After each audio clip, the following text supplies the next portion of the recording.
to the big British castle. It's time for Adam and Joe to broadcast on the radio. There'll be some music and some random talking in between, and then eventually the whole thing will just end.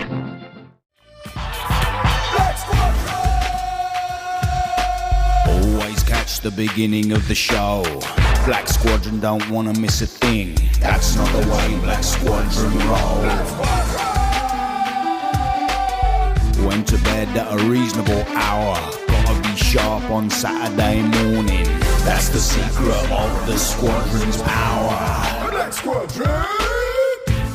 It's a little bit lugubrious, that jingle, I always find. Well, it has a seriousness and import that Black Squadron deserve. That's true. It was designed to be a serious jingle. Yeah, an you know, impressive jingle. military music isn't sort of all fey and skippy and cheerful. I think it would be nice if we had an alternative version that was fey, skippy and cheerful. American military music is, isn't it? Yes. All the complicated rhythms, and they're not afraid to do a coordinated dance routine. No, they have are little they? whistles and stuff They're in not there. afraid to step up to the streets. Exactly It's right. the number 2.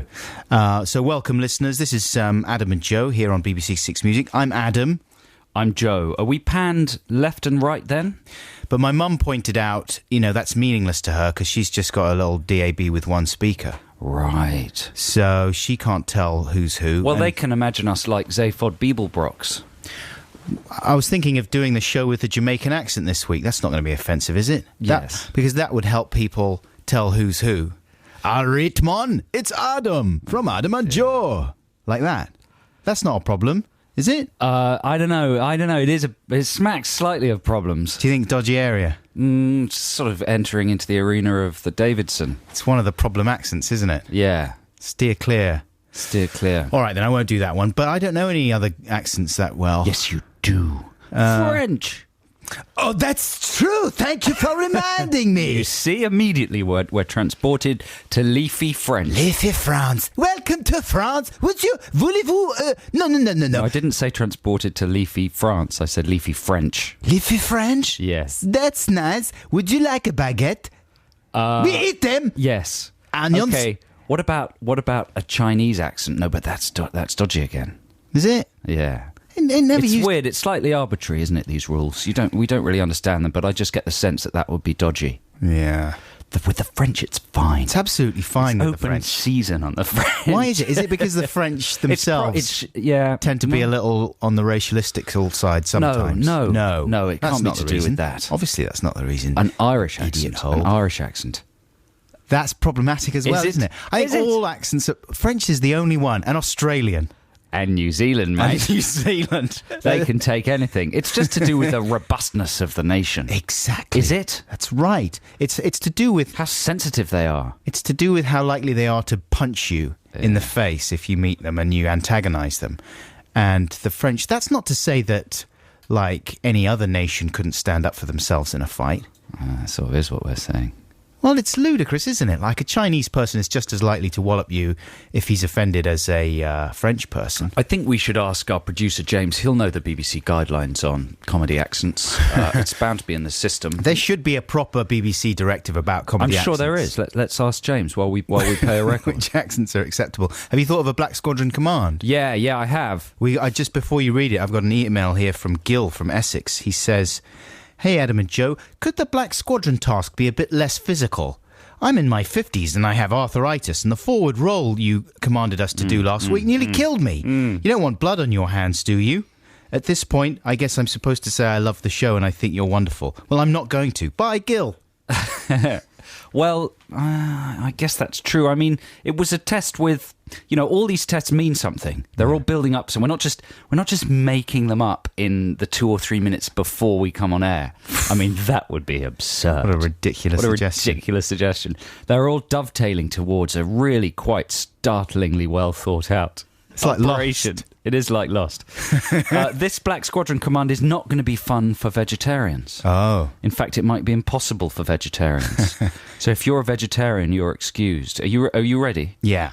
Okay. Let me tell you that immediately after the Black Squadron command, we're going to play some mystery jets for you, 2 doors down. Yeah. But right now, here's Commander Cornish with the command. Black Squadron, bacon bracelet. They're so overexcited, aren't they? I like that record. Mystery Jets, Two Doors Down. This is Adam and Joe here on BBC Six Music. We're going to be in Glastonbury next weekend, listeners. Yeah, you know what's happened, listeners, is the kids, like we're talking under 20s, in massive numbers have demanded this year that the BBC sort their act out and send the two jowliest, most middle-aged men they can find in the corporation to cover the festival, because kids are just bored of young presenters. You know, they're bored of Grimshaw and that kind of thing. They want a couple of... they want some jowls up there. Are you feeling a little old this week? No, I'm just thinking that... I'm just feeling maybe we're going to be a bit out of place at Glastonbury now. Yeah. Do you know what I mean? Well, we're not going to have, like, crazy I'll tell you what hair. I'm looking forward to is entering the kind of Peel kind of... you know, where Elder you just... statesman. Exactly. I mean, we've got many years and a lot of... we got to be a lot better before we get there. But do you know Sure. what I mean? I do know exactly. Get I some just feel a respect. bit between two stools. Yes. Like we just shouldn't be there. We should be at home bathing kids or cleaning up sick or something. Yeah. Or doing our accounts. Between children's stools. Or mowing a lawn. Or Yeah. do you know what I mean? No, I know exactly Washing what you a mean. car. Well, maybe we could get some kind of mobility scooter to go around. To go around in. That's a very good idea. Don't you think? That would be nice. And have some collecting tins. Because they do have those things at Glastonbury, like they have at airports when they drive people Golf around. caddies. Yeah, carts, yeah. Golf carts. I think they do, don't they? Am I imagining that? They do. Yeah. We should get them. We should get them. Because we're old, Yeah. you know? That's a good idea. James, can we get them, please? Because how old is Lauren Laverne? What? 50, early 13? 50s? Oh, she early 50s. She's as early well. 50s. Dame Lauren Laverne. Yeah. Think she's in her early 50s. Dame Lauren, they don't even drive her around in a golf cart. No, She just has to use her Zimmer frame. she does. She tucks it under her dress. You can't see it. Mark Commode, he has to be choppered in and out. Commode's in his late 80s. Yeah, he's in his late 80s. He can barely move. I like the way you just repeated it. That's one of my tricks. Well, it's good. You could double the length of the programme. Double the length. Use of half the material. Program, exactly. Use half the material that way. Say some more things, otherwise I won't be able to spin the thing Oh, out. these randoms are totally giraffe alarm clock. Oh, I can't even remember that one. Look, I got an email from one of our competition winners, right? Because we had a competition on the Six Music website to win tickets to Glastonbury. And Jason Carty was one of the lucky winners. He says, Dear Adam and Joe, a few weeks ago you suggested going to the Six Music website, entering the competition for your Glastonbury tickets. I did, as a Black Squadron operative. Yes. And since I was listening online, it was no biggie just to go clickety-click, tap-tappity-click, he says. And anyway... cut to last Monday, and Six Music contacted me to tell me I'd won, which means at 34 years of age, thanks to Adam and Joe, I can finally cross Glastonbury off the to-do list of my life. After always thinking I was too busy to pull off travelling to the festival, especially this year with our beautiful 10-month-old baby girl still living with us. Congratulations. She's still living with you. Still, yeah, going to a lot throw of her them out. left home by 10 months. One and a these half, days. she's out. She's on the streets. The random... Bye, Dad. Thanks for nothing. Out you get. The random bestowment of tickets has meant that I will finally get to go to Glastonbury. Thanks, guys. You made it all a reality. I'll make sure to give you a hearty Stephen at appropriate points over the weekend. Keep up the brilliant work. Regards, Jason Carty. That's a pretty good prize, isn't it? It's a great prize. Tickets to Glasgow. Do they get special accommodation? No. They get transport? They get like a bag to put over their head when it rains. Six music bag. Music placky bag. That's an awful prize. But we still have to figure out a few things for people to do to identify themselves as Yes. listeners to this show. We've had some suggestions, and I think we should cover that in a later link, maybe once we've collated all the various submissions. We can decide. James, our producer's picked one he thinks is the winner. Mm-hmm. You've only just got one there, James. But that's good. I bet it's a good one. He's rigged the vote. We'll find it out later on. And also, we were thinking that maybe... He's President Armoured Dinner Jacket. Armadillo Jazz. Can we listen to some Armadillo Jazz? That what? I haven't even thought that through. Sorry. Also, I was thinking that the whole Stephen thing, maybe that might come to an end at Glastonbury. I don't know. It might come to a head. Might come to a head. It's the correct word to use. An explosive, head. Right. You think you've spots at that Thinking of moment. scanners. weren't you? Yeah, okay. So listen, folks, we're going to play some music right now. This is a free choice, and it comes from the new Eels album, Hombre Lobo. And this is a really nice track. If a trifle overlong, maybe. A tiny bit overlong. But it's nice, and it's got a good little unusual rhythm. It's like a kind of half funky drummer rhythm. I'll be the judge He of that. sort of got halfway there and then thought, no, I'm going to give up. And it's nice. And he's very good at doing quite stripped down, very simple stuff that almost sounds like a demo. Hope you enjoy this. This is the Eels with The Look You Give That Guy. That's the Bees with Chicken Payback. And this is Adam and Joe here on BBC Six Music. Our command for Black Squadron earlier in the show was just the Nomic bacon bracelet from Joe Cornish there. What does that mean, Nomic? I know what it means, but I just thought listeners might like to. Some listeners might not know. Well, it sort of means obscure and gnomic. Really? What? How's that spelled? Gnomic. Really? Like a gnome? The kind of like if a gnome did it so you wouldn't notice it. Maybe that's where it comes from. Do you know? It's one of those words I know what it means, but I find it hard to define. You have a sense of it. Yeah. But you don't know what it means. No, I it's one do of those know words what that it you means. don't know what it means. Well, I do know what it means, But you have a sense of what it means. Is that not the same thing? Is Yeah, it not no, fair to have a maybe. sense of what a word means? Like, if I'm pretty sure that that's what it means, Gnomic. can we look up a dictionary definition? I just want to use it. James, he's got enough on his plate. He's We've already jealous. given him about half an hour of I work use to a do. word he doesn't know. He immediately gets jealous. He asks me to I want define to it on learn. air. I'm I'm eager to unable learn. to give a dictionary definition immediately on air. He starts bringing me down, questioning the veracity of my gnomic utterances. It's a new design of torpedo that I'm just testing. Wheels out his special torpedo. It's a new brain torpedo. It's Absolutely. an innocent inquiry torpedo. All your torpedoes Instead of going hit their target immediately. it goes sort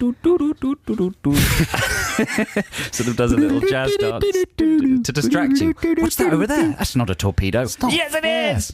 Like Stephen Fry, you couldn't get anything through Stephen Fry's defences. Let's talk about Stephen Fry later. I've Bang. got stuff to say about He Stephen would Fry. immediately give you the dictionary definition of gnomic. Listen, let's focus.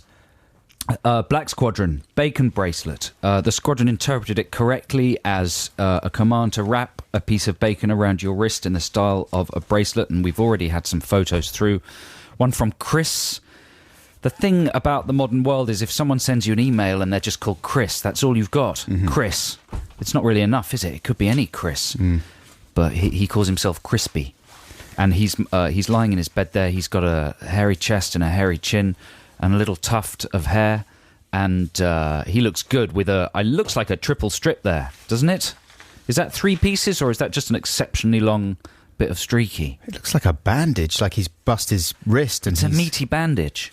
I think actually, medically speaking, if you had an injured wrist, wrapping bacon around it would help it. Look at this guy. He's just got 3 cans of lager around his wrist. That's He's not hung bacon, them is on it? with the That's not bacon. Maybe he thought I said plastic Macon bracelet. ring thing. Yeah, that's not so good. Well, he tried. I'd put him at the front of Black Squadron. He could just be cannon fodder, couldn't he? I mean, it wouldn't matter if he got blown away fairly swiftly by the He's first just artillery line. confused. And another one from Eggman and his daughter. That's very good. They've both got bacon bracelets. Look at that. It looks like a piece of back bacon there on Eggman. And his daughter may have a piece of streaky. I'm not quite sure. That's David in Canada with the beer bracelet, Is it? incidentally. So he's just chosen to Good work, customize Black his Squadron. command. And you can only speculate as to what role that piece of bacon will have in the final command. Maybe a group of you will have to distract some pigs. Maybe the operation will take place on Glastonbury Farm. Maybe it's a farm-based thing. I remind you that all these commands are very carefully designed, and they're all leading towards a brilliantly thought-through operation. Gnomic. A gnomic Adjective. operation. Like or containing gnomes or aphorisms. Like or containing gnomes? What contains How is a gnomes? gnome the same as an aphorism?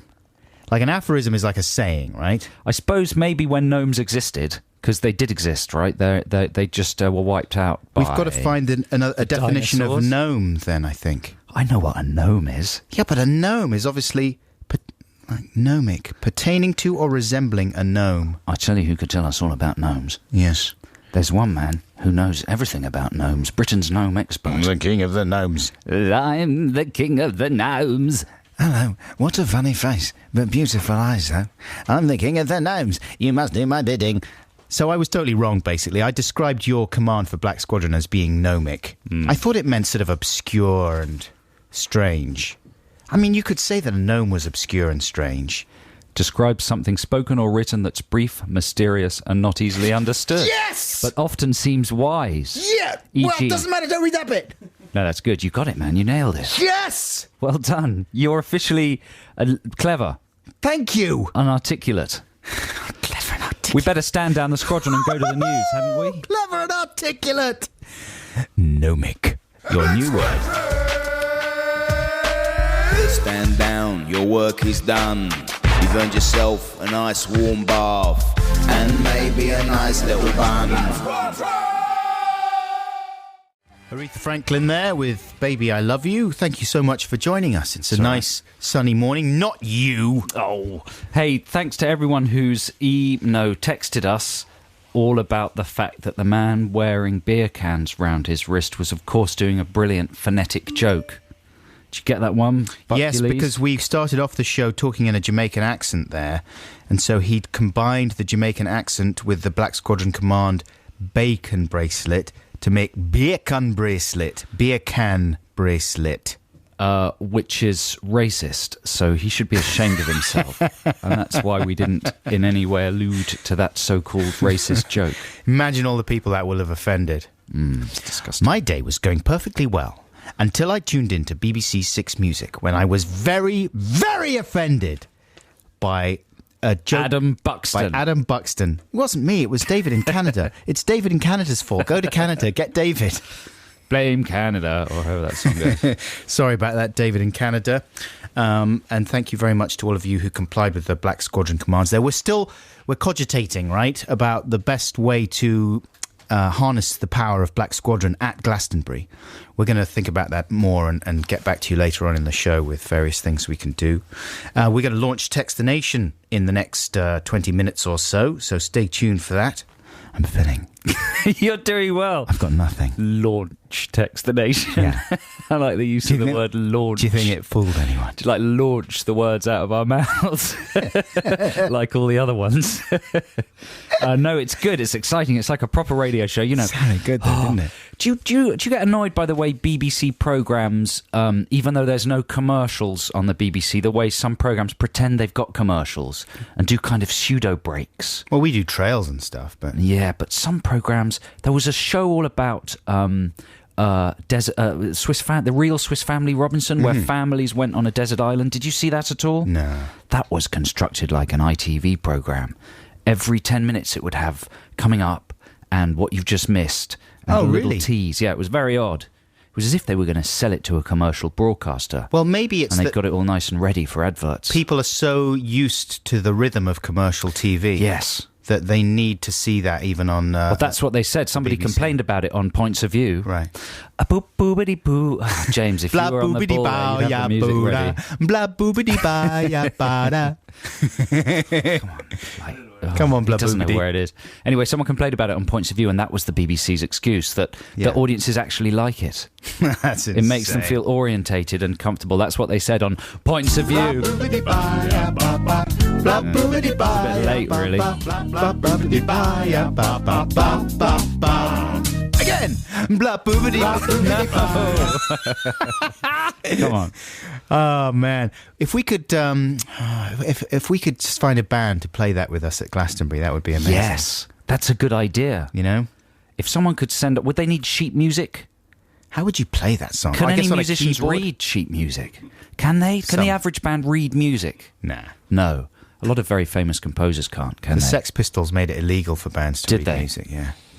But if we could find something like someone with a keyboard and a little amp, and they could, if they could get in touch with us, text us. The text number, incidentally, for anything you want to get in touch with is 64046 for this program, or if you want to email us, the email address is adamandjoe.sixmusic@bbc.co.uk. adamandjoe.sixmusic@bbc.co.uk. So if, for example, you were going to be at Glastonbury, you did want to sing Blah Boobity Baya with us, we could film it for the blog or something.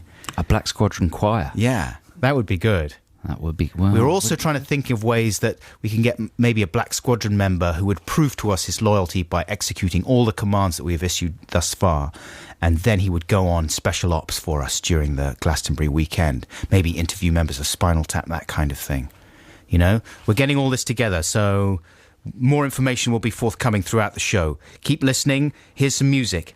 This is Bat for Lashes with Pearl's Dream. That was Bat for Lashes with Pearl's Dream.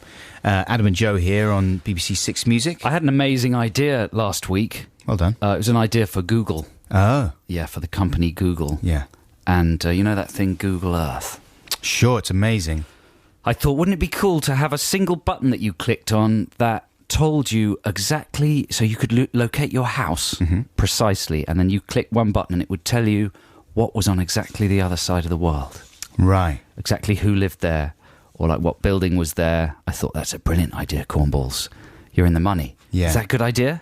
It is really You don't good like idea. it, do you? No, I do. I don't see the point. It's just an exciting thing that to would be think exciting. about to what's think on the about other what- side of the world. Yeah, because if you've got like an imagination, that was a little bit of a dig there. It was, wasn't It's it? an angry dig.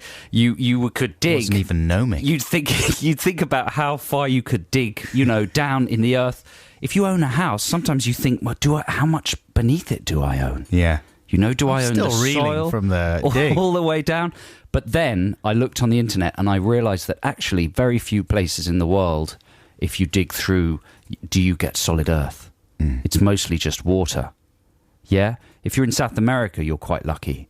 You can dig through, and I think maybe you get a bit of Japan Well, or something like that. But most of the world, if you dig through, it's just water. is it? I thought Yeah. there was caverns and stuff with crystals and dinosaurs. Oh, in the middle of the earth. Yeah, well, Yeah. you just watch the film The Core for that. Exactly. That gives you a scientifically accurate depiction of what's in the centre of the world. Computer-generated bubbles. Bubbles. Bubbles. And Hilary Swank.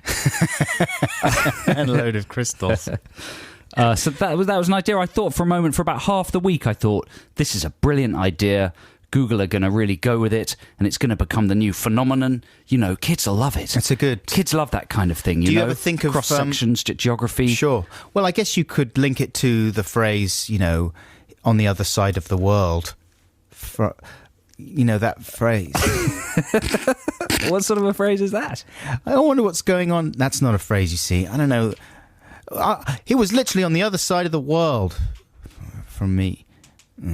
I'm trying to big up your idea. I appreciate the efforts, man. I really thought that was a brilliant idea for It is Google. It was brilliant. exactly the kind of thing that Yeah. could catch on. For a week, everybody would be doing it, and they'd be going around boasting. Sure. They'd be writing letters to the person who lived exactly on the other side of the world. Your opposite with them. neighbour. Be like a twin town or something. Right, your global opposite neighbour. It would give you a set. You could make them a pen pal. Mm-hmm. It would have been like wildfire. It would have caught on. That's if there's I anyone would have living made there. some money out of You it, might but no. just be living opposite a large area of sea. opposite. I like that. That's a good phrase. I live opposite them. Yeah. Because it makes it sound like they're near, but actually, Or you might just be opposite like a big sewage works or something. most people are just opposite ocean, That's right. and that's just a little factoid. Do you ever think of applications for iPhones and things like that? No, Do you not? no. Have you thought of one? Well, no, I'm just amazed that because most of the applications available are so utterly rubbish, like especially the free ones.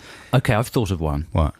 It tells you who lives on exactly the other side of the world. Well, you see, from that's the kind of thing. That's better than the average free application you Yeah, get. yeah. Like, for example, this week when I was at work, there was people frantically downloading applications to amuse themselves throughout the day, right? And there was one guy who was going around saying, look at this, I've downloaded the Sexy Alphabet. And it's an application, right? Yeah. Which is just the alphabet laid out like a keyboard. Yeah. You press whichever letter you're after, and it's just a woman's voice saying, hey, F, That sounds good. X, G. You know? Can you make her say a whole word sexily? No. Just the letters. Yeah. Would you pay for that? I think that was a free one. Was it? But what the hell? Someone has had that idea, thought, this is a good idea, the Sexy Alphabet. A lady would be saying the words just in a lady's voice. I'm going to turn this into an iPhone application. This is the beginning of an amazing new chapter for me and my ideas. I downloaded one that's the stupidest one I've got is a heat pad. Right. And you put your fingers on it and it glows. Have you got that one? No. And that's it, is it? Yeah, it's rubbish. I've got bubbles, right? And when you pass your fingers across the screen, some bubbles appear. And if you tip the phone, the bubbles will sink down to where you're tipping the phone. Rubbish. Rubbish. My baby likes it Really? a little bit. I think my Google one's a goer. I When was say feeling my bad baby, about I mean it. my wife. Okay. My baby really likes. Got a lot of babies in your life. Maybe this could be a Textination, like the worst kind of Well, application. no. Well, it's a bit centric to that particular brand of phone, and we don't. You know, many other phones are available. In fact, many people say that many other phones are better. Are they? I'm starting to think it myself. Yeah, but then you could, but you know, you can get those similar types of applications for other devices, can't you? Or am I insane? Sort of just starting. Right. It's maybe. Just All right, it's a terrible idea. Let's play some music. This is a free play. This is Björk with Venus as a Boy. Vampire Weekend there with A-Punk. They were one of the big bands at Glastonbury last year, of course. And I looked at the rundown for Glastonbury, and it is pretty impressive this year. Yeah, pretty There's amazing. lots of good stuff, but I still can't recall any of the actual names. Well, we've got a big list of them, and we're going to be filling you in about exactly who's on the bill and the kinds of stuff you can expect from Six Music's extraordinary blanket coverage of the event a little bit later in the programme. Unprecedented blanket coverage. There are isn't no it? precedents. There's none precedents. There's never been a blanket of this size. No, a presidential blanket. Barack Obama's actual blanket is going to be exciting. covering part of Glastonbury. Is that what we're saying? Yeah. Okay, so possible Textination topic here, right? Now, I was reminded of this by an incident that occurred to me a few weeks ago, but I will fill you in about this thing that happened a few years back now. And I was sat down at work, and there was a guy sat next to me, and a lady came over, and he said, and he was making to stand up and offer her the seat, right? And she said, "Oh, no, you're all right, you sit down." And almost immediately, he laid his hand on her tummy, and he said, no, you should sit down in your condition. That's nice of him. And she said, "I'm not pregnant." So, and I was sat right next to them, and I was absolutely mortified. Like I felt like I had literally been turned to stone, because obviously in that situation the woman would be upset. What sort of environment was this? A party or... No, this is work environment. A work environment. Yeah. Everybody needed a bit of a sit down to rest their legs. Yeah, There was a limited number of chairs. that's right. He thought he was being chivalrous because he thought she was pregnant. Not only was he being chivalrous, but he was being really, he was sort of wanting to bond with her at that moment. Yes. And enthused with her about the happy arrival of the baby. Yes. Unfortunately, there was no baby forthcoming. It was merely the happy departure of several cakes. Yeah. So it was a terrible moment. I mean, she didn't even look. The thing is that it was kind of mad of him, because she didn't even really look pregnant, right? Right. And but he'd gone for it anyway, and he just made that bad call. He made a very bad call. And so I was sat there right next to the bad call, and I just didn't know what to do. I was sort of thinking, this is awful. This is absolutely awful, because she's probably mortified, and he is doubly mortified. Yeah. Right. And the thing is that they had to go through this ritual of just carrying on speaking to each other. Yes, because I suppose naturally you would just go, "Oh my God, I'm such an idiot hole. Yeah. This is awful. I'm going to pop off and kill myself." Right. That's sort of what you want to do, but you don't. You have to feel. You have to soldier on, make light of it. Yeah, I would imagine, both of them, I would imagine, as you say, wanted to scurry away and hide in a corner for a long time and not speak to anyone. Yes. But instead they had to tough it out, especially as I was sat next to them like a lemon. So they kind of went through the Were you motions laughing, or were you were just sort of ambulance chasing? my face was absolutely expressionless. Like it didn't crack in the least, because I just thought, if I make any expression right now, it's going to be the wrong one, and it's going to give away the fact that I am currently dying inside.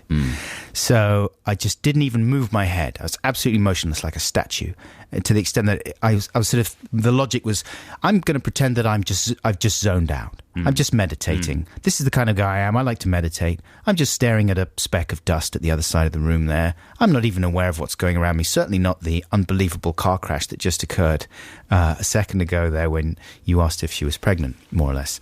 And so they go through the motions of like chatting and, so, what are you doing later on?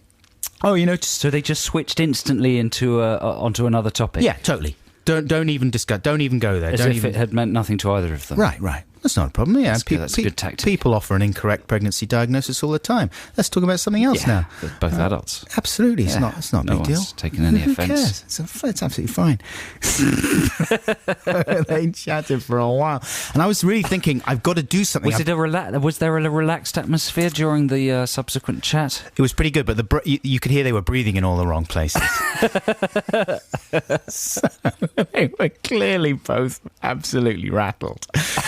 And I was thinking to myself, I've got to do something. I've got to be like Gandhi in this situation and smooth the waters. And what would you do? Like, would you? Oh my God, I've been shot. Yeah. Would you say something? Because I was thinking maybe the best thing to do now is say, wow, that was bad and a bit awkward for both of you guys. But, you shouldn't be upset because you don't look pregnant. I don't know what he was thinking because he shouldn't have said that. And you must be mortified because you made the incorrect pregnancy diagnosis. Yeah. But, don't worry about it kind of thing. So your question is for tactics for dealing with situations like that? Well, what happens, because the other thing that happened to me recently, right, and this, again, I observed, was this guy went up to someone, very similar thing, and he just launched in, and she really didn't look pregnant this time, and he launched in with, congratulations, when's it due, right? And this has happened to a lot of people. And she had a little tummy on her, but nothing really to speak of. Certainly not enough for congratulations, when's it due? So he goes in with congratulations, when's it due? And then realises before she's really said anything, like he properly checks her out. She looks mortified. He realises that he's insane. So then he starts going, congratulations, when's it due? Like trying to make noises that sound like he's singing something that sounds a bit like congratulations, when's it due? So she's misheard. Yeah. She's like hallucinating Right. it. She's like, what do you mean? I'm not pregnant. What do you... I didn't say you were. I was just singing congratulations. That's a good tactic.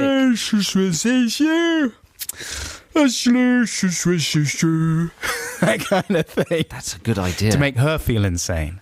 So I'm curious about other situations like that are absolutely mortifying that you try and wriggle out of somehow. Yes, tactics for... So we need to sort of hear the embarrassing moment. Yeah. And then the technique you use to try and cover it up, to recover. I mean, maybe you didn't successfully Damage wriggle out of it, limitation. right? Maybe you made it worse. Maybe you made it into worse. I'm curious about all those situations. Because these things you see in shows like The Office and Peep Show, and, they're a staple for comedy writers, those moments. Mm-hmm. And Ricky Gervais especially. Yeah, and you Those sort of awkward think... moments. Right, and you think those can't happen in real life. But they do. They continue to happen. I think everyone makes... I reckon a lot of men make the incorrect pregnancy diagnosis once in their lives. And thereafter, they are never going to do it again. Because the logic is, like, from their point of view... They want to be nice, right? It's a moment of empathy and reaching out, and they sort of think, I'm going to show off about the fact that I'm so observant and sensitive that I've noticed you're pregnant. I'm going to congratulate you, talk about it. But then to even go a step further and lay your hand on the tummy, which is something that some women don't even like very much, is just being madness. touched on the tummy. Madness. Well, yeah, because some men think that they're allowed to touch women on their pregnant bellies. I always thought that was a bit stepping over the line. That's a different subject, isn't it? Yeah. Anyway, that's Text the Nation for this week. We've even got a jingle. We've got a new jingle from true. A Russian listener. We should remind listeners that the number is 64046, or you can email adamandjoe.6music@bbc.co.uk. Here, have we not played any kind of a jingle yet? Not yet, no, because I've been rambling. Confuse people. This is made by James, who lives in Barnaul in Russia. He says, I only listen to the podcasts. We don't have Six Music here.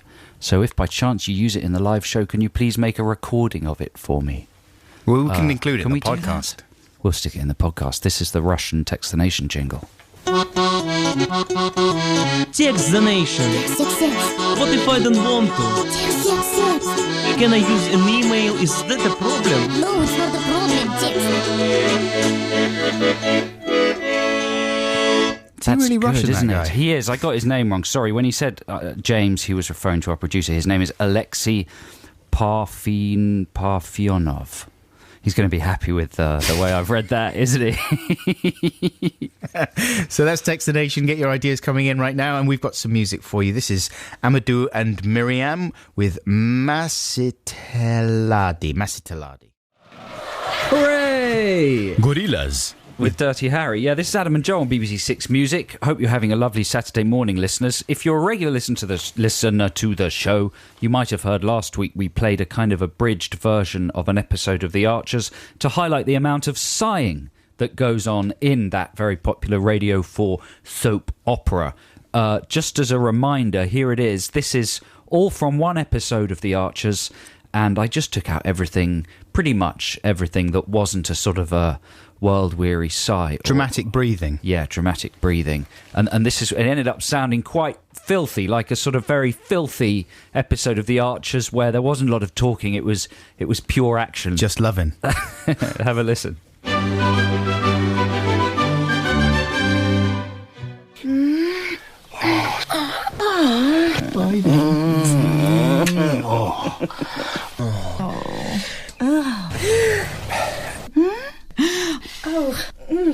Thanks. Anyway. Tom. And,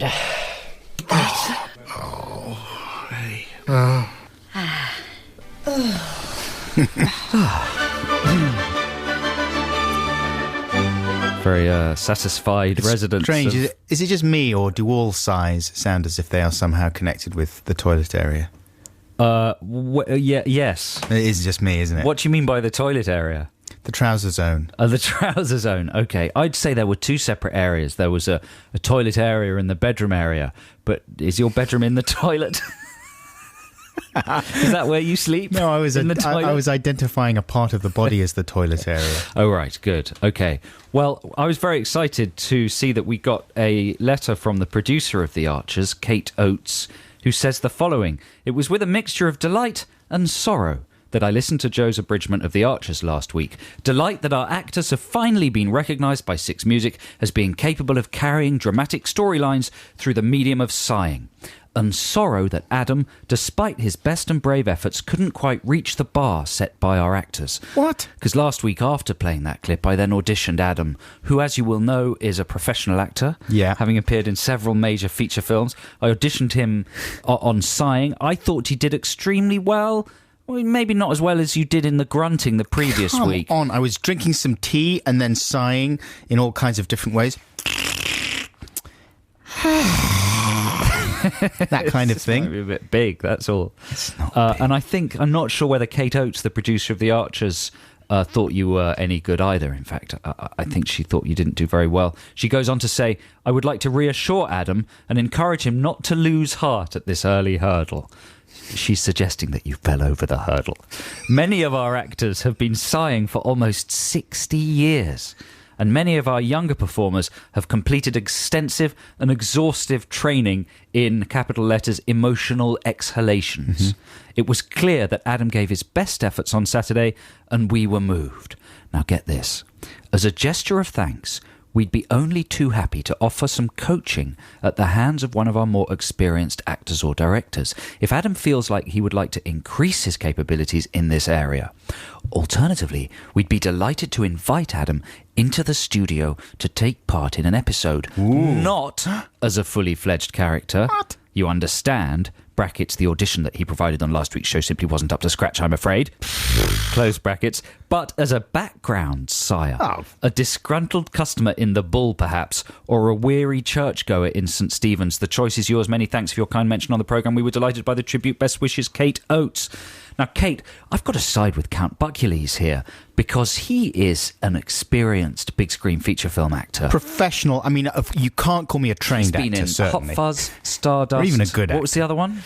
Son of Rambo. Son of Rambo. Very, very good films. Let's not forget The Lowdown. And The You I Lowdown, both exactly. appeared in. We're both in that.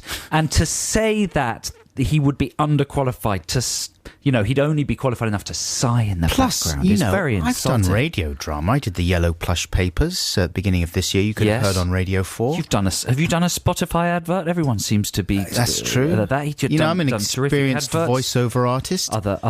I could online sigh for streaming. England, woman!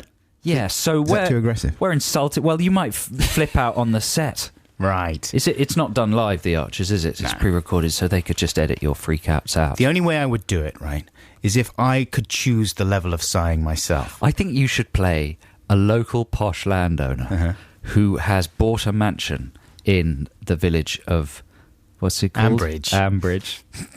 And you just come in for one episode very haughtily and maybe romance a couple of ladies. But you're sort of in and out. Right. in the Romancing Stakes. Yeah. And then, it's a one-episode only cameo Sure. that has a major impact. So I think on those terms, yes, Adam would be prepared to be in the You episode. see, I think she's not really thinking about something like that. No, I want us to write the episode. Yeah. I'd like them to give us the Archer's Bible, which gives you the guidelines of the characters, so it fits into the ongoing storyline. But then we write a special letter in which Count Buckules arrived in Ambridge. And I would be called Count Buckules. You would.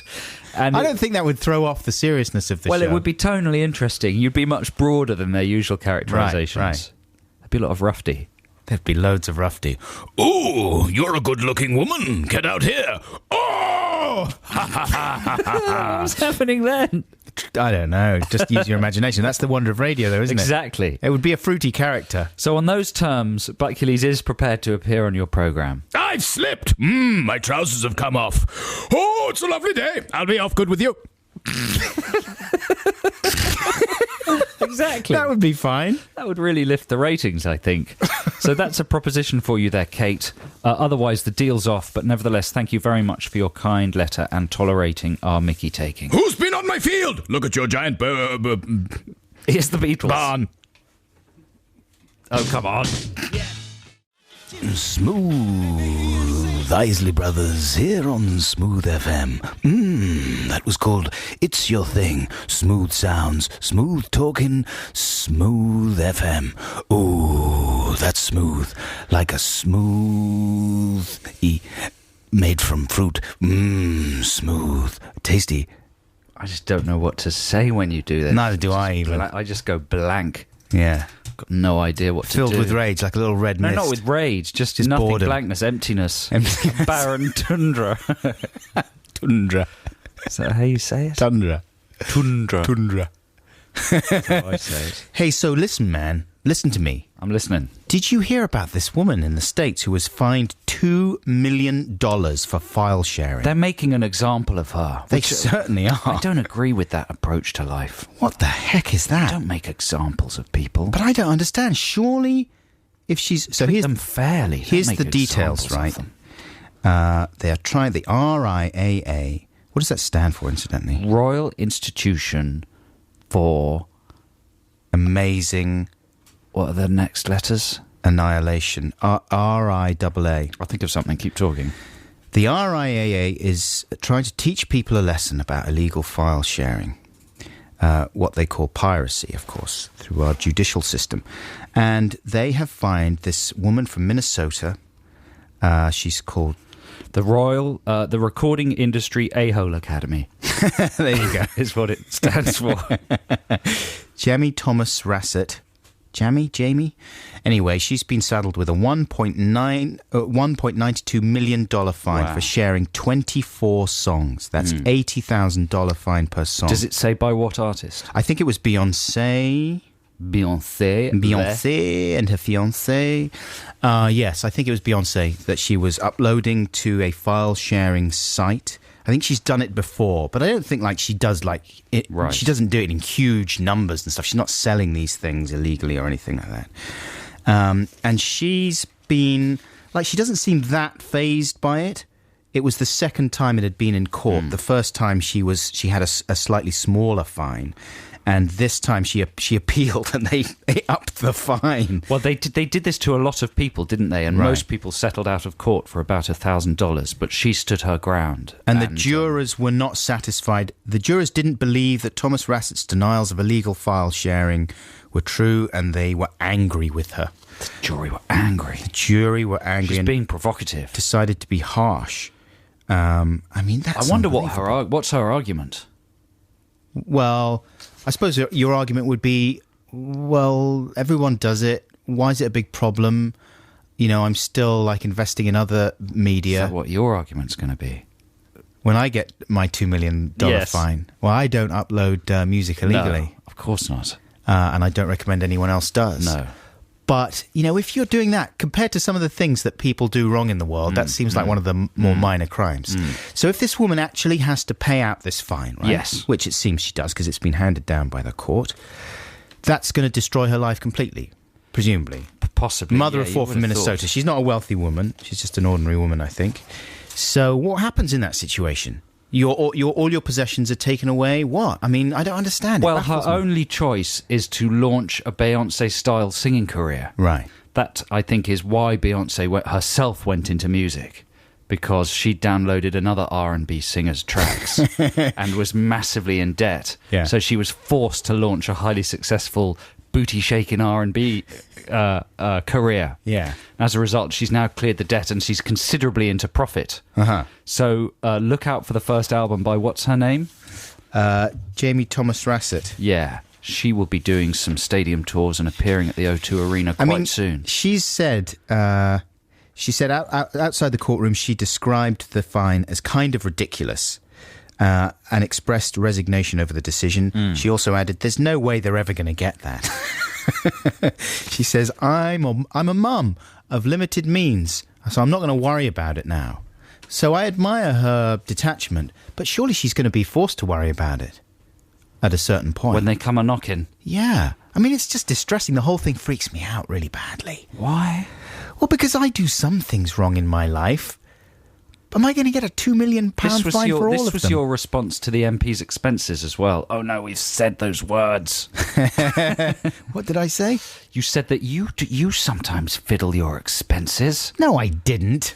Well, it was a similar sort of response in that you were saying, what if it happened to you? What if it happened to me? And it seems like an over-the-top reaction for a small infringement of like a relatively minor infringement. I don't think I said exactly that, because there are some aspects of the MP fiddling thing that But you're right, that's a gross overreaction. I'm on both sides of the court, I think it's right on the one hand that she should be sued, and on the other hand I also think that it's wrong. Okay? Judge Cornballs. Judge Cornballs. In a way it's right, in a way it's wrong. So what she's got to do is spend half of every day in prison. Just from 9 till noon. And then she's allowed to go wherever she wants. But she has to be back in prison at midnight. That's right. Yeah. Is that fair enough? Absolutely. Yeah? Man, you're the best, Judge Cornballs. I am, aren't I? It makes her life inconvenient, but at the same time she can let off steam in the afternoons. I wonder how Beyonce feels about it, because it doesn't reflect well on her. I mean, unfairly so, because she's got nothing to do with it, right? She's massively out of pocket from illegal downloading. Oh, right. Yeah. Not anymore, she's not. But, man, it can't be good, because, wouldn't you think that kind of negative feeling would reflect back on Beyonce? It's not her, it's her record company. I'm sure she's not personally responsible. Right. Let's not blame it on Beyonce. Can we not? Don't take the shine off her booty. Fair enough. That's all we've got in the world. This is BBC Six Music. You're listening to Adam and Joe. It's just gone 10:30. It's time for the news. Text the nation. Text the nation. What if I don't want to? Text the nation. But I'm using email. Is that a problem? It doesn't matter. Text. That's Joe. I'm just chuckling away. That was genuine at a text that I'm going to read out in a second. Genuine chuckle from Joe. Joe did something genuine there, listeners. That's quite exciting, isn't it? You just heard Pixies, of course, with Here Comes Your Man. And it's time to get into Text the Nation, which this week is all about hideously embarrassing moments that you've had, and particularly the things you've done to try and gloss over them, extricate yourselves from them, that kind of thing. Yeah. Here is one from Matt in London, Matt Walton. He says, a few years ago I was walking through Hitchin Town Centre, where I lived at the time. It was shortly before Armistice Day, and I hadn't already bought a poppy. As I crossed the square, I noticed an old war veteran stood in the corner selling poppies from a little tray round his neck. I walked up to him to purchase one. He was proudly done up in his military regalia, and even, I think, had some medals hanging from his chest. I reached into my pocket to find some change. What I pulled out was a big handful of coppers, 5 pences, the odd 10 pence, but nothing very much to speak of. Embarrassed that I'd already started the purchase process but only had an insultingly small amount of funds to offer in return for the poppy, I apologised. "Sorry about the shrapnel," I said. He gave me a very odd look. I suddenly realised what I'd done, but by now I had the poppy half pinned to my jacket. I scuttled off as quickly as I could into the nearest shop. I felt awful, but couldn't help but laugh. I hope the veteran felt the same. Oh dear, oh dear. So that's a good, embarrassing, awful, compromising situation. His tactic there, Matt's tactic, was to scuttle into nearest shop, the running away tactic. That's fair enough, isn't it? It's one of my favourite tactics for dealing with those situations. Just leave and let the world turn. let the next event, take over in the person's mind. The problem is that it comes back to you. Those moments come back to you and make your blood run cold. They do tend to No haunt amount you. of scuttling will stop the haunting. It's true. Tim on the Wirral. I think he's a regular texter. I'm sure we've read out one of Tim's before, but here's a good one. I'm a paramedic, and some years ago I was asked to take a pregnant woman who was in labour to the labour suite. She was full term, and the birth was imminent. When she answered the door, I asked her how far apart her contractions were. Quote, "It's not me you're here for, it's my daughter," came the reply. I asked her, and this is good, I asked her to close the door so that I could knock and start over. She duly complied. We pretended nothing had happened and got on fine. That's great. So that's a very good. Just you request that you rewind as if and just repeat the action. Yes. That's probably actually a genuinely good psychological technique for erasing a memory. That's very good, because that acknowledges that there has been something appalling said and done, right? And that there's embarrassment on both sides. And you sort of express regret by saying that and just literally say, can we just rewind? That's very good. Good old Tim. Here's another good technique from Steve in Coventry. I go rock climbing at an indoor walk. You're all right. Just having a little scratch. Is that illegal now? Right, Am I going to get a $2 million fine? Noisy jacket. You can't do that sort of thing during a recording of The Archers, for instance. It's my new jacket that from would be my an wife. entire plot point. What are you saying about my wife's Count choice of Buckley's jacket? gets a new jacket. Your wife's bought you a very radio-unfriendly jacket. It does happen to be made of a material that's sort of extremely waterproof. noisy. It's the radio equivalent of a newsreader wearing one with, stripes that interfere. Strobing stripes. Strobing stripes. Makes me sound like an action hero. Where were we? Stephen Coventry. I go rock climbing at an indoor wall in Warwick. It's a great place to climb, but also attracts a certain kind of beautiful woman. Lady, climbing ladies. A woman. Sometimes if me and my mate Jan see one come in, we can be a bit tactless and say something like, "Oh, she's got a nice bum," a bit too loud. If I think she could have heard us, I usually follow with something like, "And she was great in Transformers." What was she in before that? Nice. That's good, isn't it? Very good diversionary tactic. It's only quite specific contexts you could use that in. Like, you couldn't have employed that. The guy in your story couldn't have employed that. No, with the incorrect pregnancy diagnosis. Once you've laid your hand on someone's tummy. That's the best one, a sort of grammatical or linguistic switch that makes the person think they've just misunderstood the sentence. Yeah. If you can mangle the grammar somehow, or make the sentence longer and somehow get out of it with the use of skilled sentence construction or tense manufacturing. Do you know what I mean? Yeah. That's. Oh, no, I didn't say when are you Jew. I said, when are you Jewish? Yes. When are you due to take a train again? You haven't ridden on a train recently. And I was the reason I put my hand on your belly was I can't control that hand, and you brought it up again. I can't believe you would. Bye. Now, those are the ones I've read through. I could do a random lucky tip one. That's never a good idea. Let's have some more later on. Producer's shaking his head. I've got a free choice for you right now. This is for my mum. You were complaining that all my mummy choices... Mummy choices. This is manly, isn't it? Manly behaviour. Were all very old. Well, this is a more recent one, right? Yes. Although it is sort of mummy-ish. No disrespect to Travis, who this song is by. But I've got a very soft spot for this song. It was played at my wedding, and I love it very much. It's from the album The Man Who, and it's called Indefinitely.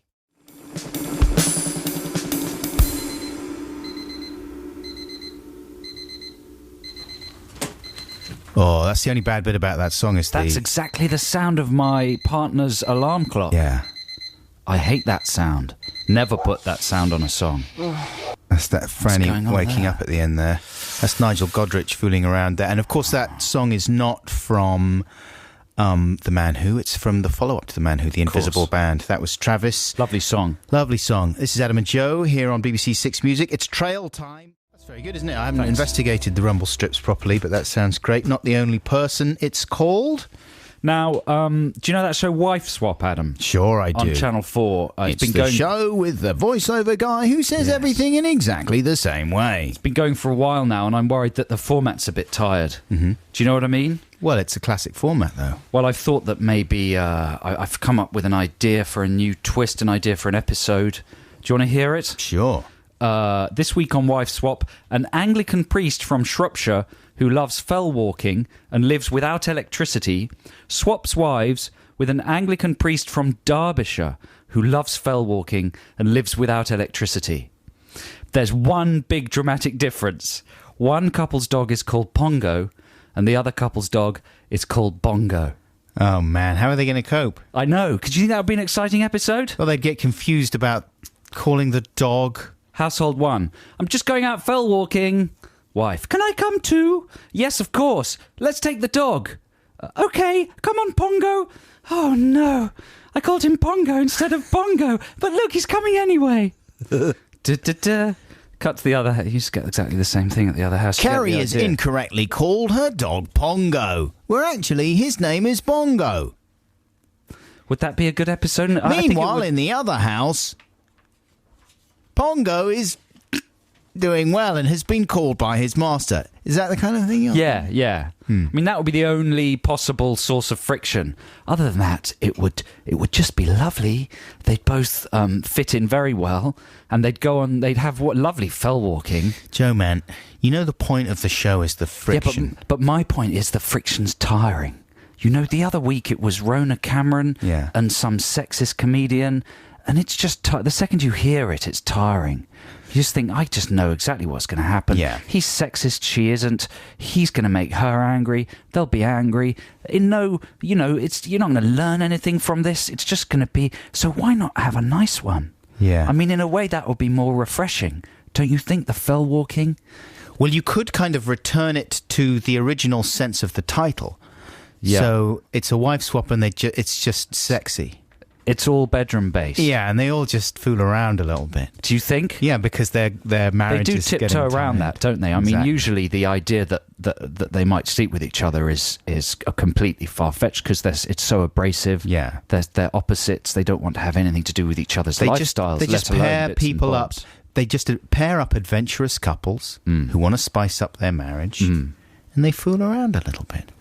What's the big deal? What's the big deal? That's probably what would happen with the Anglican... And you watch. The Anglican priests and the fell walking. The show is about watching people fooling around to spice up their marriage. What's the big problem? None, according to the Buckles household. We're not going to put it on in the afternoon, obviously. No. We'll put it on after 9. You can do anything after 9. I think if they did another series and it integrated both of our ideas, very similar people who get on very well, Yeah. and a bit of nookie, Yeah. the ratings would rocket. Carol and Roger have brought out a packet of peanuts and undressed in the living room. Packet of peanuts. That's what they do at those things. Is that that's the sort of entree. Yeah, wife swapping, they have peanuts and stuff like Really? It's important to have salty fingers. that. Oh, you got a free play here. Yeah, this is the Associates. This is their album Perhaps. When was this from then, Adam? It's like 80, early Perhaps. 90, late 80s. That was their golden period, wasn't it? Oh, no, this was slightly past their prime, wasn't it? It was. I think it was their slightly going off the boil 80s one. The cover was odd. He had a sort of brightly coloured tartan jacket. Do you remember? And I bought quite a similar jacket and took it on holiday when we went on holiday to Spain. To Mijas. I figured I looked a bit like the guy from the I Associates. didn't realise that was your thinking. That was my hair wasn't like his hair, thankfully. What but, the heck is Joe doing? it was an unfortunate jacket. But anyway, I did like this album at the time, He's and I brilliant, still man. like this track from it, The Associates. The album's called Perhaps. This has got great lyrics that really chimed with me as a teenager. Going off, going out, nothing new to wear, found a pair of scissors, cut chunks out of my hair. Yes. You know? Burn my address book. Amazing Doesn't vocals. he say that? He does indeed. This is Waiting for the Love Boat. This is the voice of the big British castle. It is the top of the hour. Ooh, that's wonderful. I got so bored with the last hour. I'm glad it's gone. Now here's the new one. It's exciting and it's new. How do you do? That's Yeah, the but Popos. I bet he can't stand losing just in general, though. You know? Stung. Stung. I You bet think? he hates He to plays lose. to win. That's why he's always doing his, mantras and tantric. They should change their name to the Popos, don't you think? The Bluefoot. The Popos. Sell more records to the younger listeners. To jazz themselves up a little bit. Well, just to make themselves a bit streetwise, a little bit naughties, a little bit onesies. They're not going to do anything more, though, now, are they? They've collected all the money from the world that they need from their last tour. They've got it all. They've got it all. They're just going to make clothes out of it now. How much money do you think you've given the police? The Stung-based police. How much money do you think you've spent on the police? I bought... Been interesting sort of list to make how much money you've given individual bands, you know, how much you've sponsored their duck houses. The police. I would say I've spent about £120 on them. On the police? Yeah. Into Stung's pocket. What do you think he spent it on? Probably, I don't know. Like, tantric cleanups. Yeah. Tantric wipes. Kind of thing. Clean up those tantric puddles. Get rid of the tantric goo. So listen, folks, we're going to read out some of your made-up jokes in a second, but I'm going to tell you right now that we will be doing this at Glastonbury as well. We will have classic made-up jokes from the last few months that I will read out in the cabaret tent next Saturday at the Glastonbury Festival. So if you're there, why not come along? We don't know the exact time we'll be there yet, but it'll be sometime between 4 and 6 in the afternoon on Saturday. We will say more about it when we do one of our shows. This is, in fact, you know, if you're going to sell this in an exciting way, you could say that this is your chance to perform live, to have your material performed live at Glastonbury By a professional comedian. by a professional. If you send, well, if you make it non-specific to comedy as well, it'll sound as if you're a pop star, won't it? Yeah. Like my work has been performed live at Glastonbury. So by sending in your made-up joke, and remember, they have to be made up and they have to be original. That you could get it performed at Glastonbury. That's a pretty amazing thing to offer. I mean, in no way is it any sort of competition. No. Because that's illegal. Just to remind you that next week you can hear us on Friday evening from 9 p.m. with the special Adam and Joe Sunset Show. On Saturday, we'll be along at a slightly later time of 11 a.m. We're doing the 11 to 2 slot there. What's the earliest time our show starts? Well, usually it starts at 9, right? Yeah, but at Glastonbury. 11. Oh, that's good. It's nice. So we're not going to have to get up till 9. No, exactly. We do the Sunset Show, and then we go absolutely insane. Really? On Friday night. Yeah. Really cool. Completely insane. Really? And then, so we don't even... What do you think, we get fired? I mean, are we going to do something really outrageous in the Glastonbury area or anything? We go just nuts enough so that it's nuts, but not so nuts. So we get in the papers. We get but thrown not, out of the tree. Yeah, exactly. We go absolutely insane. And then we start the show at 11. So first hour of that show, we can't really speak very well because we've gone so insane. Nothing new there. Nothing new there. And then we go until 2 p.m. Then we have an extra show on Saturday night as well, once we've recovered, at 9 p.m, another Sunset Show. And that's it for us. So we do those 4 shows. Right. I think we're also doing like other bits and pieces there, so keep a listen out. But overall, as you will have heard in the trailers, Six Music is the place to come for Glastonbury coverage this year. It's absolutely the king of coverage. So if you're keen to hear highlights from the festival, a lot of Six Music DJs will be there, and this is definitely the place to stay tuned to. But yes, I'll be doing a short set in the cabaret tent on Saturday, reading out some classic, like new and old made-up jokes, you know, because we've got a load to choose from now. And they will all be properly credited to the creators. But we've got a few for you right now. Do you want to kick off, Joe? Well, do you remember a lady called Miss Taylor who sent in that rootitoot joke that we laughed at? Yes. Now, many people were furious about that, weren't they? Because saying that's a very old joke. And I think we've got to be, you know, first of all, acknowledge those people. You're right, it obviously is a very old joke and we were wrong to read it out, even though it was funny. But we need to be stricter with our criteria. Do you know, we need to sniff out the old ones a bit better. Well, sometimes people feel as if they've arrived at those things themselves, legitimately. You know what I mean? I think I've never heard rootitoot before. I thought that was funny. You're still chuckling. Yeah, it's good. You go first. Okay. Hello, chaps. This is from James from Bath. Oh, no, that's pop appropriation. Sorry, I'm insane. Hang on. It's just up. I'll go with one. Okay. Here's one from Joe Gulcher in Bingley. What do you call projectile phlegm that flies out of the mouth of heavy metal singers? Ooh, I don't Air know. catarrh. Air catarrh. Come on, that's good. That is quite good. All right, here's a similarly themed one, right? And this is from Steve Woolard. He's a Welshman living in Banff, Canada.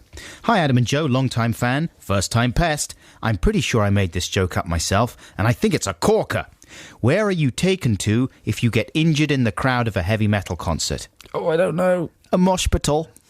Nice. Hey! That's good. Here's one from Chris. What do you call a man who jumps from a roof onto your window ledge, looks through your window, then runs away along your drainpipe before somersaulting onto a passing bus? A nosy parkour. Parkour. Yes. Free See, running. That's definitely, it's so contemporary. Yes. It can't be an old one. That's a contemporary phrase. That's why that passes muster. Here's a Yes, message Chris. from Nick Turner. We were complaining last week about the fact that Joe's Apprentice song was not played on The Apprentice. Damn them. And Nick Turner says, well, Dear Adam and Joe, sorry that your hopes of having your Song Wars song, Joe, played on The Apprentice were so cruelly dashed. Now you know how I feel. I sent you guys a joke ages ago that I had carefully crafted for your enjoyment, and I convinced myself you'd read it out on the show. By the time Saturday came around, I was sure I'd hear you chortling over my joke. But no, I listened to the show on the iPlayer again just in case I missed it, but it wasn't there. I checked the podcast, but again, no luck. And each week since then, the same routine as I convinced myself that you either saved it up or rediscovered it after dropping it on the studio floor. And here was the joke. So we finally found it, Nick. I am going to read it out for you right now. Are you ready? Okay. My wife is doing a new exercise class. It involves walking along pieces of wood to improve your inner body balance. It's called Pilates. Pirates. You see, that's probably definitely made up, but is it good enough? I mean, he just bullied you into reading it out there. I felt sorry for him. Pirates. It doesn't really, because there's no way of pronouncing it so that it sounds like pirates. That's good, though. There's something good about that. I mean, you how many times have you said it now? Pilates. 6, 7, Pilates. 8. Pirates. You see, they don't even sound the same. Pilots. They're spelled the same. Would be good. Written down, it works, but when you say it out loud, it's nonsense. I think the one I've got here, this could be really old. Pilates. Caroline from Scarborough. This is my favourite ever joke. I normally manage to mess up the punchline. It's still a winner. What do you call a Frenchman wearing sandals? Oh, I don't know. Philippe. Hey. Come on, that's quite good. But I bet that's very old. good. I bet that's old. I'm referring that for we're going to send that to the joke detectives. That's a good one. Here's one from, he says, Ringo Starr. Not really. Sam Leaf Halverson in Gateshead. Dear Adam and Joe, please read this out. He says, please read this out, Dad, because remember you said you would. Please, please, please, in capitals. You said, remember, please. This joke is my brainchild, born in the past few weeks. I'm very proud. What do you call an island full of Scottish comedians? Oh, I remember this one. Billy Colony. I just think that's got to be old. You reckon? Xanthi liked it. Maybe it's new. He says, I've received nothing but sheer looks of disgust when I've told people this joke. And I've had to be... Yeah, anyway. So thanks very much indeed, Sam Leaf Halverson in Gateshead. Yeah, keep those made-up jokes coming in. You can also contextualise them with stories of how you've tried to make people laugh. Oh, I've got one more. One more Go quick on, one. From Liz in Bath. How do hobbits dry themselves? Oh, don't know. Tolkien powder. Here's some Kasabian. What's he on about? I've no idea. Never may come. Devil may come. Never may come. But I won't be there. Doesn't pay to think too hard about these things, does it? No. That was Poetry. Fast Fuse by Kasabian, and this is Adam and Joe here on BBC Six Music. Last night I went to the BFI IMAX to see Transformers 2. Right. Good one. Just came out yesterday, didn't it? Did, yeah. Is that Michael Bay at the helm again? Yeah. The Bay Monster. Yeah. My mum taught me, if you don't have anything nice to say, don't say anything at all. Right, so how did you like the film? But the thing about the films like that is that my mind started wandering. Sure. And that's the sign of maybe a not particularly successful, massive blockbuster, is when you start thinking about something else and how long it takes you to start thinking about something else. Most movies can keep you gripped for at least 10 or 15 minutes, but then, especially sometimes modern blockbusters, where maybe you get the feeling that they haven't thought that much about it. They've sort of rushed it into production a bit and had to squeeze it out for the release date. Sometimes you find your mind wandering. And before I'd seen Transformers, I asked someone in the office where I'm working, for a proper job who'd seen a preview of it. Nice young lady. I asked her what she thought of it, and she said, "Oh, you know, it was all right. It was quite good at the beginning." And I said to her, "Oh, how long into it did it take you for your mind to start wandering?"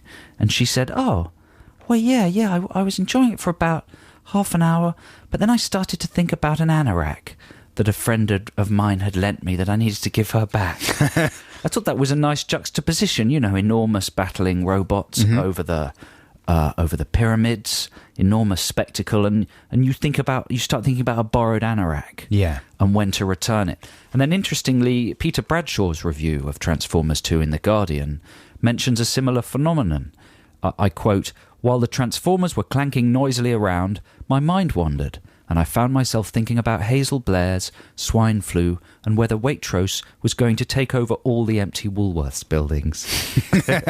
But so, do you ever find yourself doing that? Just thinking about something? Of course. I mean, I suppose what this is actually is a sort of slightly nebulous potential Text the Nation topic, like things you've started thinking about during films. It's quite nice to think about what's actually happening on the screen when your brain loses it, you know? Oh, man, I thought about a lot of very boring stuff during Australia, for example. Did you? Yeah. Well, it's a nice chance to really sort of think through your life, you know, flick through your mental filing cabinet, rearrange your index cards, make sure everything's sorted in your brain. Where's my favourite hoodie? I haven't seen it for ages.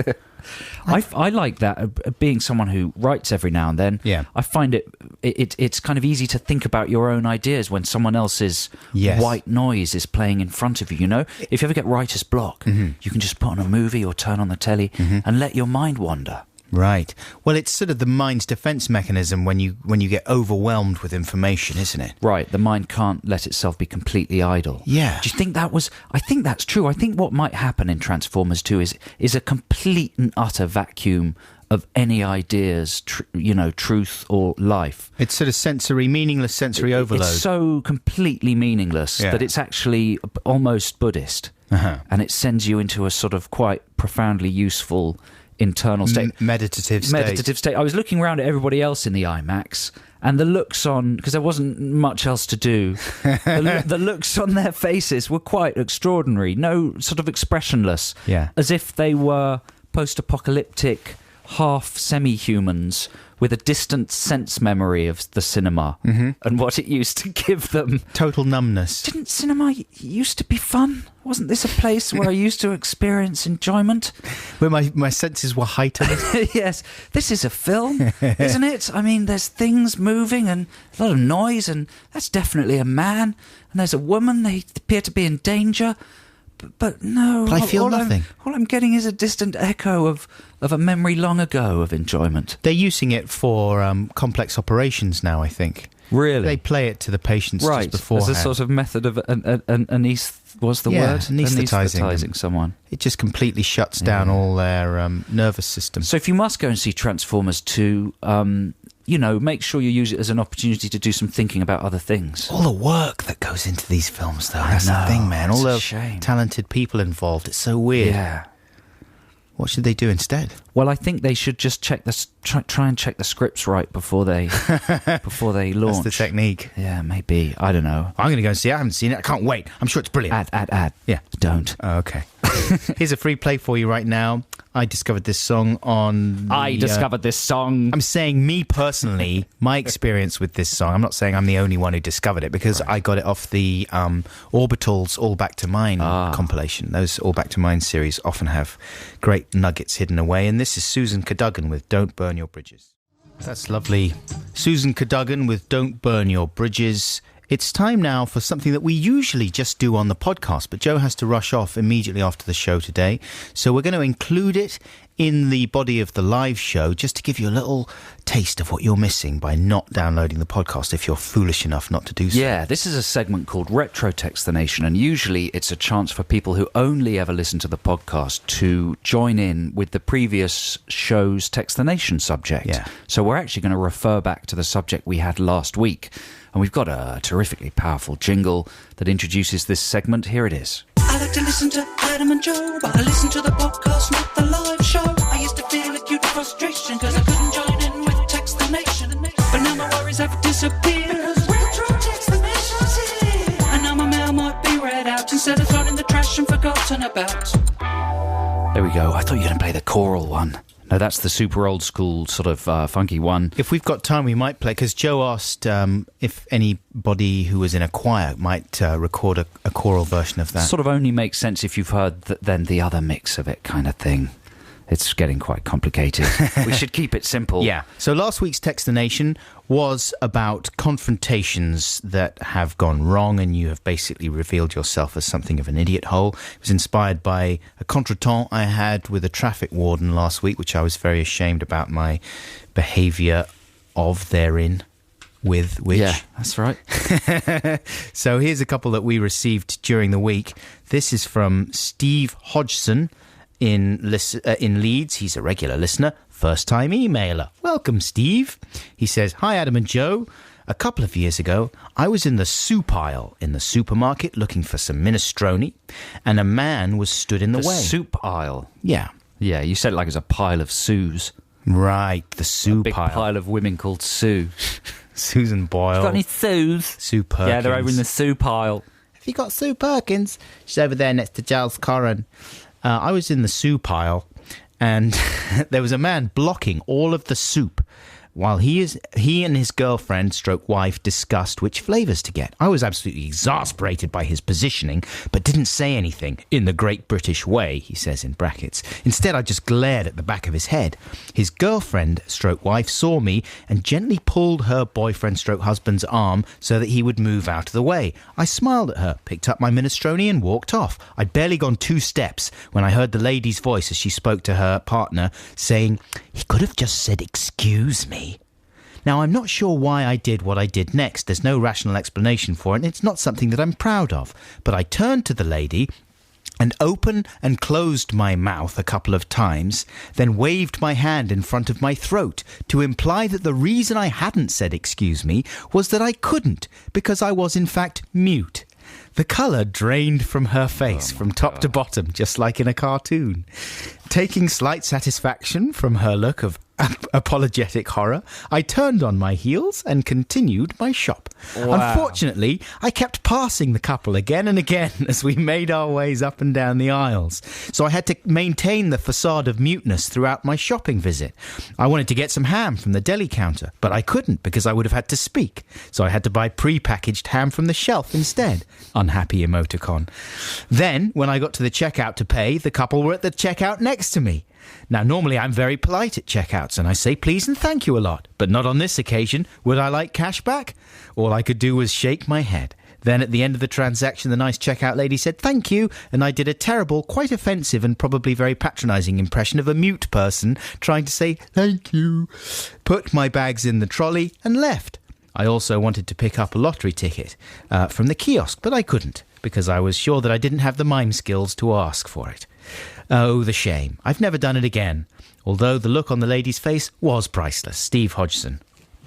So that's going to fairly extreme lengths. It is. You've got to admire his ingenuity, though. Yeah, to and win a following it confrontation. through. Exactly. That's the kind of low behaviour we would encourage. Now, we may have to go to the news in a second, so we'll carry on this Retro Text the Nation after the news. But now it is 11:30, and time for this. I like to listen to Adam and Joe, but I listen to the podcast, not the live show. I used to feel acute frustration because I couldn't join in with Text the Nation. But now my troubles have disappeared because Retro Text the Nation's here. And now my letter might be read out instead of thrown in the trash and forgotten about. Yes, listeners, we're continuing with, for 1 week only, Retro Text the Nation here in the live programme. This is a segment that gives podcast-only listeners a chance to join in with the previous week's Text the Nation subject, if you can get your head round that temporal loop. So we're reading out some emails we got in during the week on the subject of... What was the subject, Adam? Confrontations that you have badly handled. Yeah, not that dissimilar to this week's Text the Nation subject. No, well, no, this week's is all about horrifically embarrassing moments. True. These are just kind of angry exchanges that you have made a bit of a jackass of yourself Here's one from Joseph Denson. He says, a couple of years ago, I was on the bus home from a shocking day at work. At the stop before I was due to get off, an elderly lady got on. Before I could offer her my seat, as I was getting off anyway, she barked loudly, "Can I sit there, please?" Is that a good impression? That's very good. Yeah, it made her sound quite sort of evil. And, Exactly. yeah. Old lady. Giving everybody on the bus the impression that I was some sort of young, rude yob. Or so I imagined. I looked her in the eye and muttered, "Yeah, sure," in a passive-aggressive manner, before putting on the most outrageous limp when walking to the front of the bus, in order to try and get the other passengers on my side. As I was getting off, I turned to look at her horrified face, with almost everyone else shooting daggers at her. Brilliant. He'd made it appear as if she'd made a lame man have to stand up. Unfortunately for me, at this point, instant karma took hold, and my poor acting skills caused me to fall off the bus onto my backside.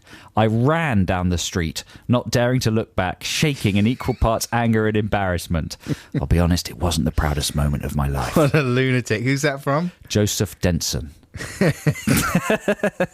Running away, that's the only sensible option in a situation like that. Run! Here's one from John, somewhere near the Thames. He says, "Dear Adam and Joe, I was walking along by the Thames once when in the distance I spotted a large dog doing its business right in the middle of the narrow towpath. The dog was being watched by its owners, an elderly couple. Now, I was far enough away that as I approached the action, I had time to build up a rage, as I thought, I bet they don't pick that up. They didn't. Yes, I thought to myself. Righteous indignation, and carried on happily walking in my direction, leaving the poo mine to be discovered by runners and children who frequent the area. Do you feel the rage?" I feel the rage. Anyway, by the time our paths crossed, I'd built up a head of steam, but in true passive-aggressive style. Joe knows all about this, he says, after your encounter at the gig the other week. I calmly said, "Is it okay if I tread in that?" to the couple. Nice line. Well, the man went mad. He started ranting about people like you and the like. What? I was not only surprised at his vitriol, but secretly overjoyed that he'd set the parameters of the confrontation. Yes. And remember, I was in the right too. Yes. So open the floodgates of poo-related anger. Cue revenge for all those humiliating incidents in past years. Finally, I'd caught one at it. I won't bore you with the ensuing few minutes. Suffice to say that it ended with me waving the poo in the old man's reddening face. Yes. And counting down from Poo 5 to face. 1, at which point I was going to, well, cross the pooey line and throw it in his face. Fortunately, his lady wife stepped in and de-pooed the situation, although he and I never really resolved things, and the crazed ranting continued as we went our separate ways in front of the sizable crowd that had built up. In my head, they were chanting at me, "Do it, do it, do it!" I had about an hour or so's walk to reflect on my behaviour, and I'm still not very pleased with it. I may have overreacted a smidge, but people who do this kind of thing must be stopped. At the end of the day, can I really be a winner? I picked up the poo. So he's sort of saying, who's the genius there? And he says, don't even get me started on litter. John from somewhere near the Thames. There you go. I mean, that's... Right behind you there, John. I think that's heroic behaviour. I think that was all right. He didn't cross the line. I would have smeared it in his face. Would you really? Yeah, not just thrown it, but like an extended window washing hand movement with the muck. That annoying. Oh, how people can do that. That's horrible. It's absolutely it's the worst. Thing. Anyway, that was Retro Text the Nation, listeners. This has been an exclusive chance for live listeners to hear a thing that's usually unique for the podcast. Yeah.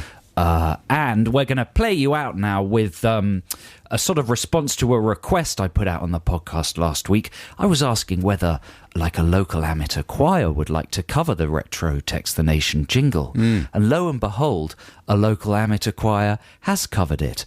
And this really is quite an extraordinary noise they make. I'm hesitating because I don't want to be in any way rude. And you'll understand when you hear the beautiful singing that they've supplied us with. Did I negotiate that all right? Yeah. I've sort of been rude now, haven't I? A little bit. Just by saying the word rude. Damning with faint praise. This is really beautiful. This is good. But I listen to the podcast, not the live show.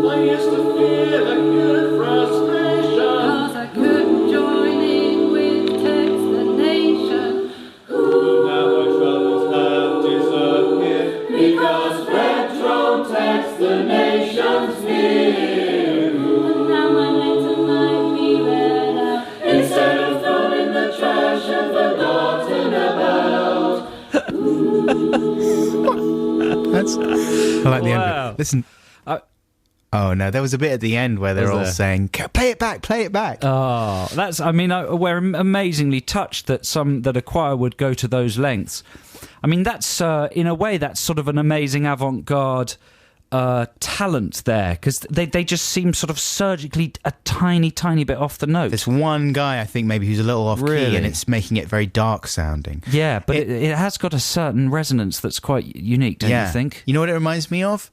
Is the choir of mutant people underground who worship the bomb. In Planet of the Apes, the Beneath Apes. the Planet of the Apes, yes. Yeah. I was getting exactly the same thing. It feels like a dungeon, or the children locked under the castle in Chitty Chitty Bang Bang. It feels like they're in bondage. And you can hear a skeleton sort of flop to the floor halfway through, as if the string that it's been hung on has finally frayed through. And the bones just clatter to the stone floor. Every single one of that choir, aged 11 to 50, hates us now. Is that really how old they are? Here's the letter. Yeah. Dear Adam and Joe, in response to your call for a community choir to record Retro Textination jingle a couple of weeks ago, here's the choir that I run on Saturday singing my arrangement of it. We rehearse on Saturday mornings in Baldock in Hertfordshire. We have members ranging from 11 to 50-something years old. I've got nothing but praise, and that was fantastic. And very unique and brilliant, and thank you so much. Is that Even the word fixed it unique. at all? Don't even the But word. come on, I can't. You got to be. I'm falling into the Simon Cowell trap now, aren't I? Words like special, unique, unusual, things like that you just got to avoid. Sincerely, we're very touched that you guys Charlie would get from it together. Camden, And thank you so much, Charlie, for organising it. That's amazing. And please don't let our stupidity put anyone else off doing something similar with the Textination jingle, or indeed any other jingle on this programme. Can we send them something to make up for it? No. It's not allowed for Big British Castle rule There's reasons. a lot of them, aren't there? We'll try and think of something that we can do. Can we, we'll send them a message of some kind All right. that isn't snooty and smug and ungrateful. But seriously, thanks, chaps. Here's Adam and the Ants right now with Kings of the Wild Frontier. Is this your choice, Joe? No. Adam and the Ants, Kings of the Wild Frontier. When are they going to reform? Couple of weeks, surely. I want them to reform and play Glastonbury. We're going to be there, of course, next weekend. Glastonbury, that is, for the festival. Six Music will be there from dusk till dawn, bringing you the best of live music and all the action. We're going to be joined by Steve. I'm reading this off a sheet, but I'm trying to make it sound like I'm saying it off the top of my head. Is it working? Good job. Yes. Thanks very much. We're going to be joined by Steve Lamack, Keris Matthews, Gideon Coe, Lauren Laverne, Lozinger, the Loz Mistress, and the Six Music News team. If you're going, then hopefully we'll bump into you. Specifically, we'll be at the Cabaret Tent, as I said earlier, on Saturday afternoon between 4 and 6, telling made-up jokes. So that's something to look forward to. If you're not going, don't worry, you won't miss a thing, because we'll bring you the results of what? The results of that one. Of that one on one of our Glastonbury shows. Oh dear. You take over now. You take over. I've stopped talking naturally. Next week, you can hear us on Friday from 9 p.m. with a special Adam and Joe Sunset show. And on Saturday, we'll be along from slightly... this is badly written. Look what it says here. On Saturday, we'll be along from slightly a later time of 11 a.m. And we have an extra show on Sunday morning from 11 a.m. as well. We also have an extra show on Saturday night at 9 p.m. We're not very good DJs, Sorry, are we? James. Our You producer's should gone never ask to us all to the do this lengths stuff. to write this out, and now we're just being weird. Hopefully you'll want to enjoy the festival with Six Music on at home. If you go to the events page of the Six Music website, you'll find a Glastonbury party pack to help you get things started. Don't say it like that. I'm just laughing. It's very It's fun, it's dismissive. party. I'm in a party mood. First we insult the choir, then we I did insult not. the organisers of the exaggerated party my pack. insulting of the choir. I was just being. It's just fun, and you've made it all sound awful. It's your fault. It's your fault. It's your fault. Michael and Emily Evis cut out masks. I just want to drop this piece of paper and run from the studio right now. What would happen? Shall I take over this bit? Michael and Emily Evis cut out masks and an invite you can...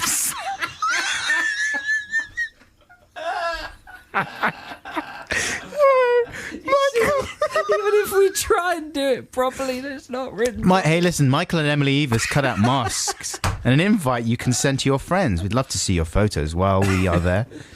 It should have gone Michael and Emily Eavis cut-out masks and an invite you can send to your friends. We'd love to see your photos while we are there.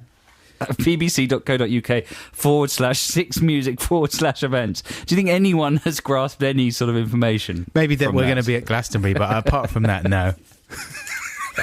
Listen, just check out the website and you'll find all sorts of exciting Glastonbury stuff. This is your free choice, Joe. Yeah, this is Ugly Duckling with Abigail Silk. Yes, Ugly Duckling with Abigail Silk. This is Adam and Joe on BBC Six Music. Coming up to the end of our show, Liz Kershaw's just about to take over with her marvellous programme. Don't forget to download the podcast on Monday evening, and we hopefully will include some of this week's Text the Nation stuff. We've not been very organised about the Text the Nation this week. Sorry about that. If you sent us in stuff, it may well be included in the podcast next week for Retro Text the Nation. Yeah, thanks to everybody who's emailed and texted during the show. And don't forget to check out our blog at bbc.co.uk/blogs/Adam and Joe. And don't forget to check out the Six Music site in general for details of all sorts of Glastonbury fun that can be had over the next week or so. And of course, we will be broadcasting live from Glastonbury. Our first show is at 9 p.m. next Friday evening, so we can't wait to be with you then. Right now, thanks for listening. Here's Blur, the headliners for Sunday night. This is Charmless Man. Have a good weekend. Bye, love you, bye. Bye.